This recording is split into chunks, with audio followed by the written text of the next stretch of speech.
Yo, what's going on, guys? Circle Master here, and today we're going to be talking about some more Vampire Survivors, and specifically about the Evolving Your Weapons guide. And without further ado, you can see here a beautiful, wonderful graphic made by a friend of the channel, Snoops. I will leave a link to her channel on Twitch in the description to shout her out properly, but this is one of the best things I've ever seen. Let me see if I can I just get this just a smidgen bigger? There we go. Beautiful. Love it. So, as you can see from this, it says there are 3 requirements if you are seeking to evolve your weapons. 1, the weapon must be level 8, which is the max of all these weapons.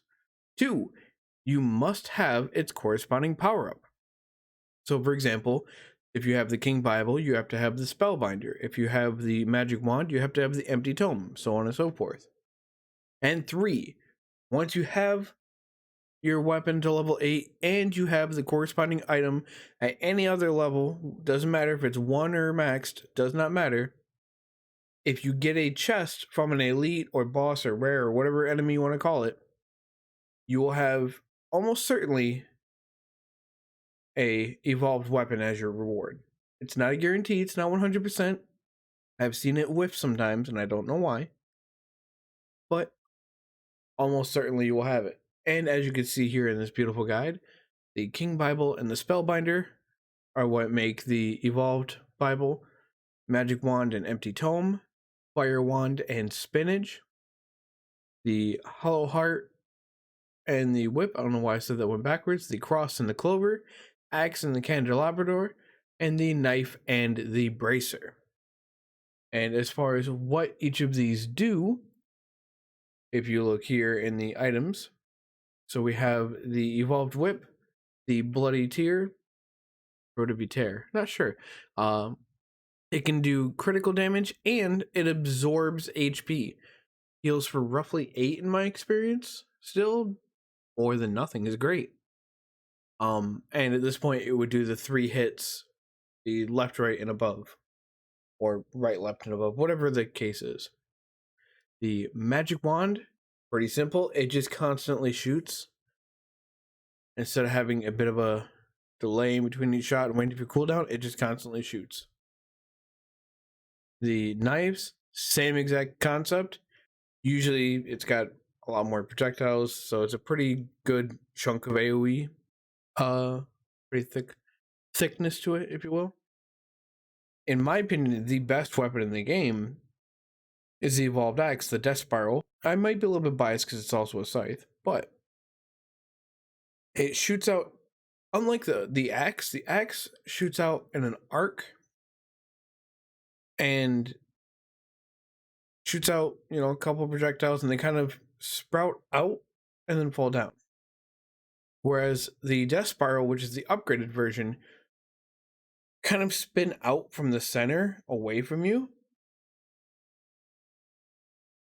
It's kind of hard to explain, but they just kind of spiral out in like the 8 cardinal directions or more, whatever the case is. Like, I don't know exactly how many projectiles, but each one independently spins going outward from you. And they just kind of go wah wah wah wah wah wah wah wah wah, all at once. Very, very strong, and they pass through all enemies. They have infinite piercing for their entire distance or duration, or whatever you want to call it. The Evolved Cross will deal, critical damage, as it says, but it will take these 2 swords and kind of like constantly crisscross them across the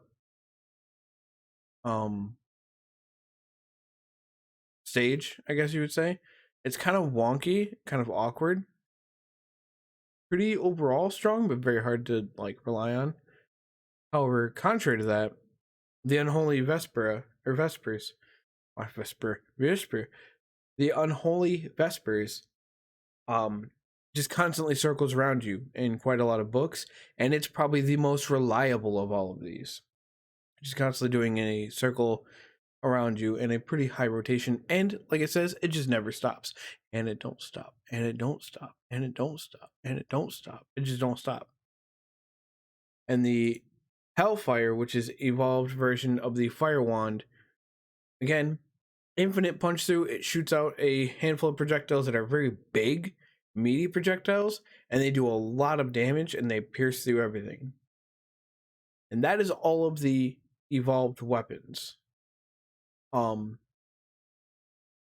for the whip, you're gonna need the whip, get it to level 8, get the heart, doesn't matter what level, you get some max HP. For the wand, you need the empty tome, that makes it so your weapons shoot more often. Again, doesn't matter what level. For the bracers, for the knife, you need the bracers, and the bracers make it so your projectiles move faster. The axe, you need the candelabrador, and that makes it so your attacks are wider or chunkier or beefier. Bigger AoE to all of them. The cross, you would need the clover, which you get more luck, which I believe means that you are more likely to get a chest than you are experience gems from elites. And you have a chance to get a 4th choice when leveling up, I believe is what lucky accounts for.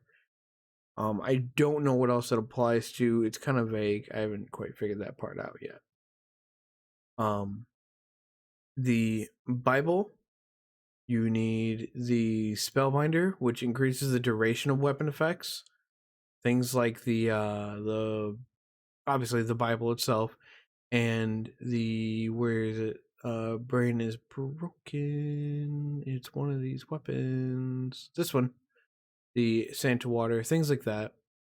And then the Fire Wand, you need the Spinach, which just increases your damage of everything you do. So I like that a lot. But yeah, that's how to get it. It's pretty easy, pretty simple. And this is only the early version of the game. Still very much in early access. This is currently January 19/20th. I'm middle of the night, so it's kind of hard to say, which is which. But that would be the case, as it were. Let's fix this because it looks awkward. There we go. But yeah, that's the evolved weapons. That's how to get them. And again, this lovely graphic made by our friend Snoops was so instrumental for doing this. Helps a lot of people that I know, and I'd already figured this all out by then, but I wish I had this. This would have made it so much smoother and cleaner and crisper. Oh, love it. So I'll leave a link down to her in the description. I hope this has been even remotely helpful to you guys. And if you have any comments, any questions, any concerns, please leave them down below. If you liked or disliked this video, please hit the corresponding button. And if you want to see more like it, you can subscribe. And if you're already subscribed, you can hit the bell and you'll get notifications in your inbox whenever we post a video. We do a variety of content here, not only Vampire Survivors, but also other game series like Icarus, Conan, and Magic's Gathering stuff, Dark Souls stuff, all sorts of things. So if you like anything you see, please make sure you hit that button to subscribe. And if you want to see anything in particular, please let me know. Any sort of guides for this game, I'll be sure to try to work on it. And other than that, that's about all I got. I hope you guys enjoyed it, and I'll catch you guys later.